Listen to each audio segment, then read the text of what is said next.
Les services écosystémiques sont les bénéfices fournis par la nature aux humains. Ils font partie de nos vies quotidiennes et sont la base de notre bien-être. Malgré cela, beaucoup d'entre nous ne se rendent pas compte de leur importance. Il s'agit par exemple des apports dans le domaine alimentaire et nutritionnel, la régulation de la qualité de l'eau et de l'air, la protection contre les inondations. De plus, la nature offre un cadre de détente et de ressourcement pour l'homme tout en lui permettant d'y construire ses lieux de culte.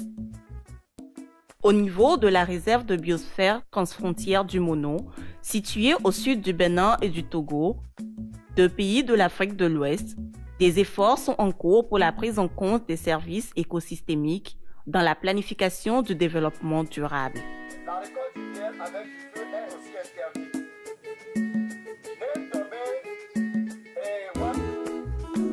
De manière concrète, les habitants de cette zone profitent de la nature, par exemple, pour la fertilisation de leurs champs, l'amélioration de leur nutrition. Engrais chimique que domi lea ou ayin gbo kekenemi.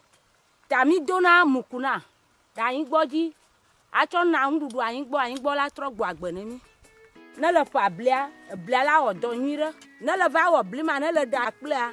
Na le kpea la ba fifi o yi wo kploku de boji ba dena.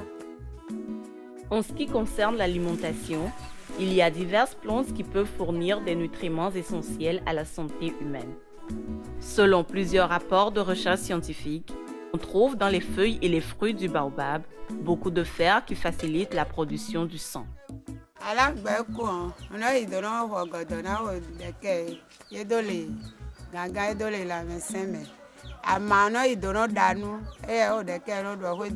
Ils sont également riches en vitamine C, en calcium et en magnésium.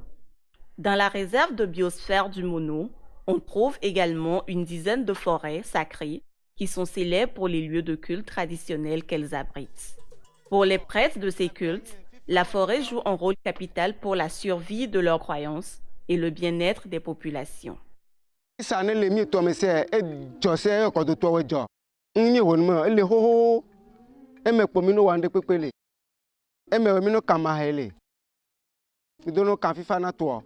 Outre ses vertus sociales, la forêt procure également aux populations des plantes médicinales qui sont bénéfiques pour la santé. Certaines maladies comme le paludisme sont traitées par la combinaison de plusieurs plantes. Le limon, après enquête auprès de nos populations, certains utilisent le décocté, c'est-à-dire qu'ils prennent la racine sèche, qu'ils mettent au feu, mettent à ébullition. Pendant un certain temps, c'est le décocté. Et après, lorsque ça se refroidit, c'est pris pour traiter le palu. D'autres utilisent carrément l'infusé parce que lorsqu'on fait le décocté, on a plus de substances actives, on ne dose vraiment pas, il faut faire attention à cela. Alors l'infusé permet de sortir quand même lentement les principes actifs, c'est assez léger, ça traite également le palu. Les régions sud du Bénin et du Togo sont régulièrement soumises à des inondations à cause de leur basse altitude par rapport au niveau de la mer. Cette situation est aggravée par l'envasement des cours d'eau dû à l'érosion de leurs berges. Cependant, les reboisements de mangroves effectués dans la réserve de biosphère du Mono permettent de limiter l'impact de ce phénomène pour certains habitants.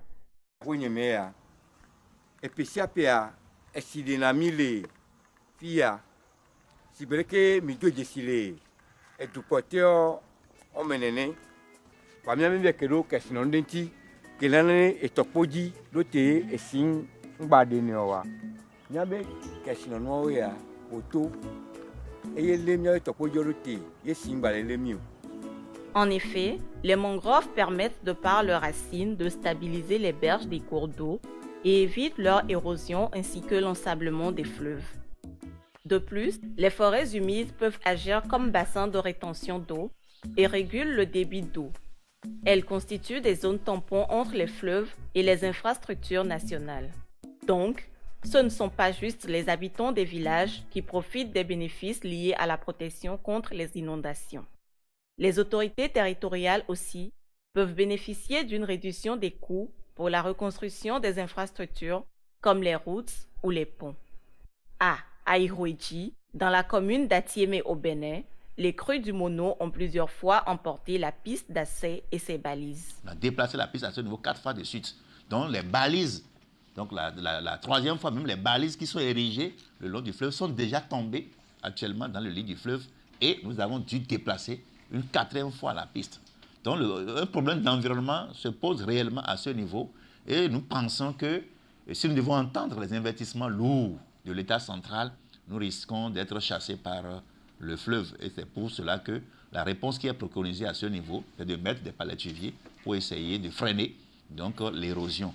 Avec ces nouvelles orientations du conseil communal, la commune d'Atiémé pourra poursuivre la construction de nouvelles salles de classe pour les enfants au lieu de refaire à chaque fois de nouvelles pistes en latérite.